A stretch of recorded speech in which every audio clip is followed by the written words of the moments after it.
Hello students, welcome to ফিজিক্সি। আজকে আমরা ডিসকাস করব what is the scalar quantity, vector quantity and tensor quantity. আমরা ছোটোবেলা থেকে ডিসকাস করতেছি যে কোনো ফিজিক্যাল কোয়ান্টিটি আর মেজারেবল কোয়ান্টিটি দুই ধরনের, vector quantity, scalar quantity. Vector কোয়ান্টিটির ডেফিনেশন কি? Those quantity which have magnitude and as well as direction. And what is the scalar quantity? Scalar quantity হচ্ছে যে quantity only have magnitude, there is no associated with direction.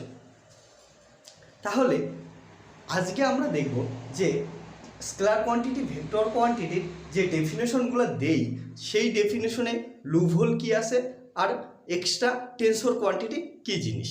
ওকে, তোমরা সবাই জানো scalar quantity কি। Scalar quantity এক number, scalar quantity, those quantity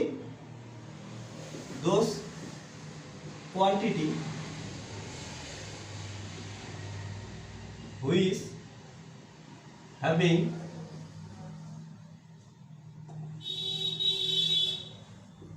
magnitude only. Example: distance, pressure, energy, so on.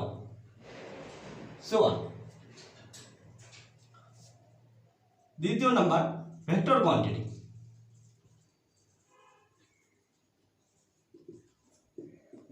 Vector quantity কি? Those quantity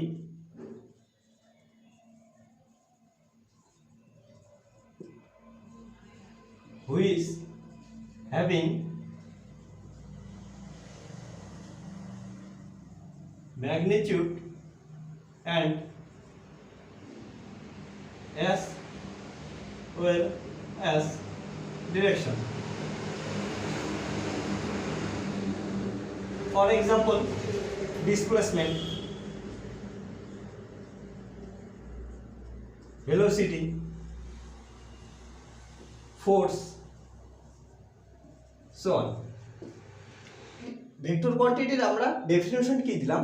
those quantity which having magnitude and as well as direction. মানে আমাদের vector কোয়ান্টিটির definition অনুযায়ী যে কোনো physical quantity যদি magnitude and direction থাকে তাহলে সেটা ভেক্টর কোয়ান্টিটি হবে, যেমন ডিসপ্লেসমেন্ট, ভেলোসিটি। কিন্তু আমরা একটা এক্সাম্পল নিই, দেখি সেই এক্সাম্পলটারও ক্ষেত্রে দেখব যে ডিরেকশন এবং ম্যাগনিটিউড বোধ আছে, তাহলে কি তারা ভেক্টর কোয়ান্টিটি হবে কি হবে না এই জিনিসটা লক্ষ্য করি। যেমন moment of inertia. Moment of ইনার্শিয়ার ক্ষেত্রে কি দেখব যে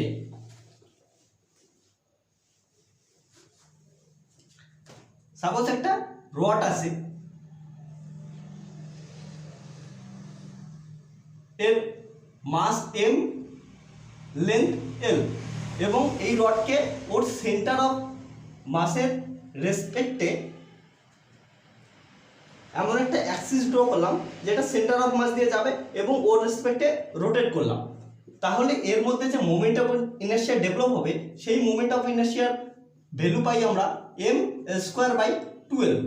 কিন্তু এখন সেম রডকে, সেম রড, সেম মাস, সেম লেন্থ, যদি আমরা অ্যাক্সিস অফ রোটেশনটা এর একটা প্রান্তে নেই বা ওয়ান এন্ডে নেই এবং একে রোটেশন করি, তাহলে দেখব যে মোমেন্ট অফ ইনার্শিয়া আসবে m²/3। সেম রডের ক্ষেত্রে সেম ফিজিক্যাল কোয়ান্টিটি বের করলাম, কিন্তু এর বিভিন্ন ওরিয়েন্টেশন বা বিভিন্ন ডিরেকশনের জন্য ম্যাগনিটিউড ডিফারেন্ট হলো। তাহলে এটাকেও কি একটা ভেক্টর কোয়ান্টিটি বলা যাবে, কারণ এর মধ্যেও ডিরেকশন আছে, ম্যাগনিটিউড আছে, ডিরেকশন আছে, ম্যাগনিটিউড আছে। কিন্তু দেখা যায় যে মোমেন্ট অফ ইনার্শিয়া একটা ভেক্টর কোয়ান্টিটি না, মোমেন্ট অফ ইনার্শিয়া একটা অন্য কোয়ান্টিটি। সেই কোয়ান্টিটিটাকে বলা হয় কি? Tensor quantity. এখন দেখি যে টেনসর কোয়ান্টিটির ডেফিনেশন কি।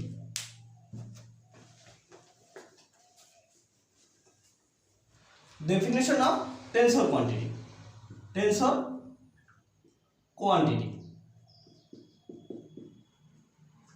টেনসর কোয়ান্টিটির যে ডেফিনেশনটা বইয়ে দেওয়া থাকে সেই ডেফিনেশন হচ্ছে those quantity which having different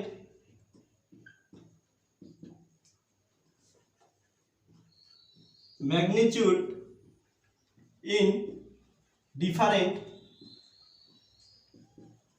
direction or orientation। এর মানে যদি যেমন মোমেন্ট অফ ইনার্শিয়ার ক্ষেত্রে দেখলাম যে এক সেম লেন্থের সেম মাসের একটা রডের জন্য ওরিয়েন্টেশন ডিফারেন্ট নেওয়ার জন্য, মানে কখনো সেন্টার অফ মাসের রেসপেক্টে অ্যাক্সিস অফ রোটেশন নিলে এর মোমেন্ট অফ ইনার্শিয়ার মান যে ভ্যালু পাই, ওই রডকেই যদি আমরা ওয়ান এন্ডের সাপেক্ষে রোটেশন করি তাহলে মোমেন্ট অফ ইনার্শিয়ার মান ডিফারেন্ট পাবো।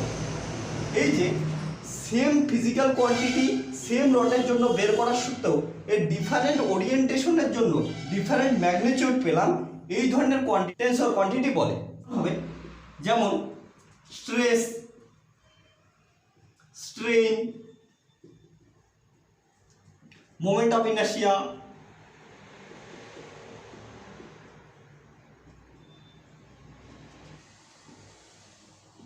Thermal conductivity.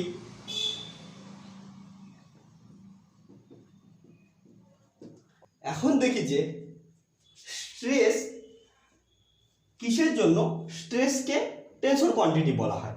এর জন্য স্ট্রেসের ডেফিনেশন জানা দরকার। স্ট্রেসের ডেফিনেশন কি? স্ট্রেস হচ্ছে স্ট্রেস কি ফোর্স পার ইউনিট এরিয়া। এই ফোর্সটা কি ফোর্স? এই ফোর্সটা অ্যাপ্লাইড ফোর্স না, এই ফোর্সটা হচ্ছে ইন্টারনাল ফোর্স। ইন্টারনাল ফোর্স এখানে বলে রাখি যে স্ট্রেস আবির্ভাব হয় কোনো অবজেক্টের ডিফরমেশনের জন্য। মনে করো কোনো একটা বডি আছে, এখানে আমরা এফ ফোর্স অ্যাপ্লাই করলাম। এফ ফোর্স অ্যাপ্লাই করার জন্য কি দেখা যাবে যে বডিটার ডিফরমেশন যখন হবে, বডিটা উপর থেকে নিচে শুরু হবে, সঙ্গে সঙ্গে পাশাপাশি সাইডে বডিটা বেড়ে যাবে। এর ফলে কি হবে? দেখা যাবে যে এই বডিটা যখন উপর থেকে নিচে শুরু হচ্ছে তখন এই বডির নিজস্ব ডিফরমেশনের জন্য ইন্টারনাল ফোর্স কি করবে? একে অপোজ করার চেষ্টা করবে। এফ ইন্টারনাল সঙ্গে সঙ্গে কি হবে? এর যে ডিফরমেশন সাইড ওয়াইজ ডিফরমেশন হচ্ছে, এর জন্য এই দিকে আমাদের কি হবে? একটা ইন্টারনাল ফোর্স অ্যাক্ট করবে। তাহলে এই দিকেও ইন্টারনাল ফোর্স অ্যাক্ট করবে। এখন লম্ব বরাবর বা নর্মালি যখন আমরা ফোর্স অ্যাপ্লাই করি তার জন্য ইন্টারনাল যে ফোর্সটা আমাদের অপোজ করার চেষ্টা করবে নর্মাল অ্যাপ্লাইড ফোর্সটাকে, একে বলা হয় নর্মাল ইন্টারনাল ফোর্স। আবার একটা ফোর্স অ্যাপ্লাই করার জন্য দেখা যাবে কি side wise internal force act করতেছে। সাইড ওয়াইজ ইন্টারনাল ফোর্স যে অ্যাক্ট করতেছে একে বলা হয় ট্যানজেনশিয়াল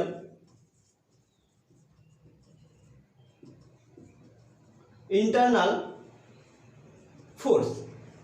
তাহলে কি দেখা যায় যে স্ট্রেসের তাহলে ডেফিনেশন কি হবে?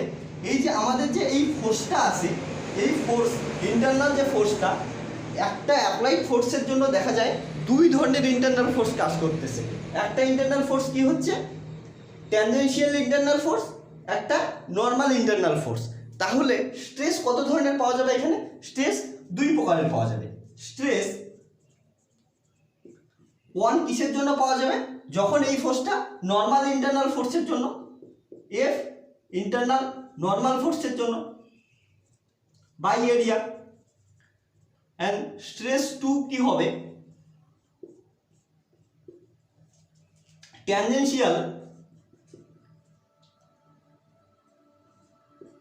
ট্যানজেনশিয়াল ইন্টারনাল ফোর্সের জন্য ডিভাইডেড বাই এরিয়া।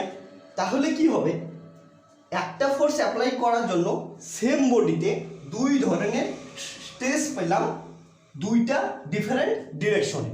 তাহলে স্ট্রেস একটা কি ধরনের কোয়ান্টিটি, স্ট্রেস একটা tensor quantity, stress vector quantity হবে না, কারণ এর ডিরেকশন দুইটা আছে। এখন এই যে আমরা ডিরেকশনের কথা বললাম, এইখানে স্ট্রেস একটা নর্মাল ডিরেকশনে কাজ করতেছে, একটা ট্যানজেনশিয়াল ডিরেকশনে কাজ করতেছে। এই যে ডিরেকশনটা রিলেটেড হয় টেনসরের র্যাঙ্কের সঙ্গে। তাহলে দেখি টেনসরের র্যাঙ্ক বলতে কি বুঝি। টেনসরের র্যাঙ্ক রিপ্রেজেন্ট করে ওই টেনসরের যে ফিজিক্যাল কোয়ান্টিটিটা ইউজ করতেছি, ওই ফিজিক্যাল কোয়ান্টিটির ডিফারেন্ট ডিরেকশন। এখন টেনসরের ডিরেকশনের উপর ভিত্তি করে আমরা ফিজিক্যাল কোয়ান্টিটিকে নতুন করে ডেফিনেশন দেওয়ার চেষ্টা করি। কি হবে, স্কেলার কোয়ান্টিটির নতুন ডেফিনেশন হবে স্কেলার কোয়ান্টিটি। যদি আমরা টেনসরের র্যাঙ্ক অনুযায়ী ডেফিনেশন দেই, তাহলে এর নতুন ডেফিনেশন হবে a tensor quantity which have rank 0। Rank 0 মানে কি, র্যাঙ্ক কিসের সঙ্গে রিলেটেড, র্যাঙ্ক টেনসরের ফিজিক্যাল কোয়ান্টিটিটার ডিরেকশনের সঙ্গে রিলেটেড। র্যাঙ্ক 0 মানে ওর ডিরেকশন 0, তার মানে তখন তাকে বলা হয় স্কেলার কোয়ান্টিটি। 2 নম্বর কি বলা হবে, ভেক্টর কোয়ান্টিটি। কাকে বলা হবে, ভেক্টর কোয়ান্টিটি হবে a tensor quantity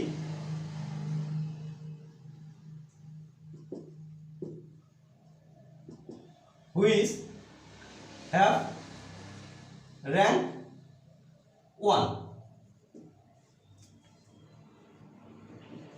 মানে যে সেই কোয়ান্টিটি যার র্যাঙ্ক 1 হবে। র্যাঙ্ক কি, ওর ডিরেকশনের সঙ্গে রিলেটেড। তাহলে যে ফিজিক্যাল কোয়ান্টিটির একটা মাত্র ডিরেকশনের জন্য একটা ম্যাগনিটিউড পাবো, নির্দিষ্ট একটা ম্যাগনিটিউড পাবো, তাকে বলা হবে ভেক্টর কোয়ান্টিটি।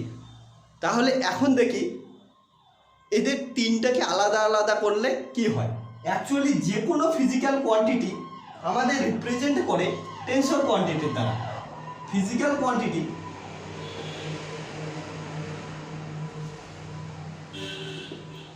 রিপ্রেজেন্ট করে টেনসর কোয়ান্টিটির দ্বারা।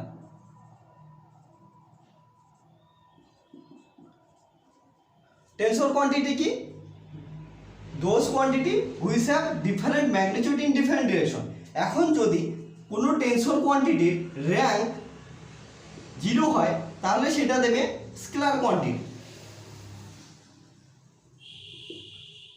কোনো টেনসর কোয়ান্টিটি যদি র্যাঙ্ক 1 হয়, তাহলে দেবে ভেক্টর কোয়ান্টিটি।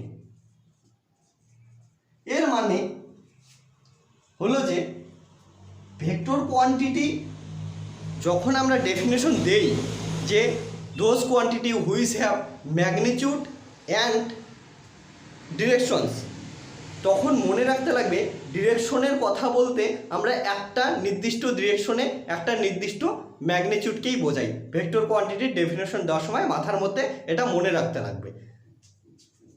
যদি ডিফারেন্ট ডিরেকশনে ডিফারেন্ট ম্যাগনিটিউড পাই, তখন তাহলে সেটাকে হবে টেনসর কোয়ান্টিটি। আমরা ছোটোবেলা থেকে পড়ে আসছি যে physical quantity mainly scalar quantity বা ভেক্টর কোয়ান্টিটি বুঝতাম, কিন্তু এখন টেনসর কোয়ান্টিটি অ্যাড হলো।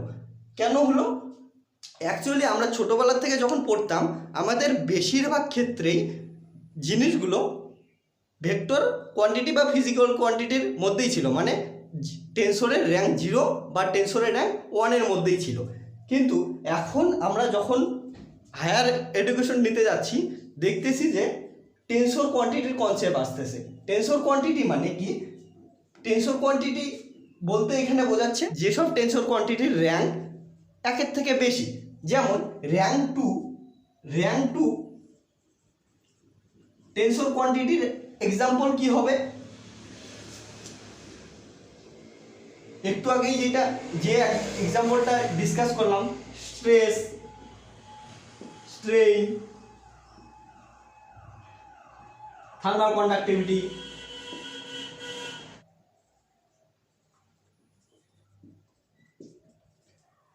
র্যাঙ্ক 2 টেনসর কোয়ান্টিটি কি হবে? Rank 3 tensor quantity.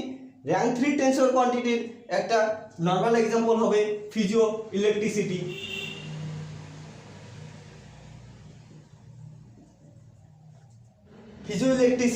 ইলেকট্রিসিটি সঙ্গে electric susceptibility also rank 3 tensor.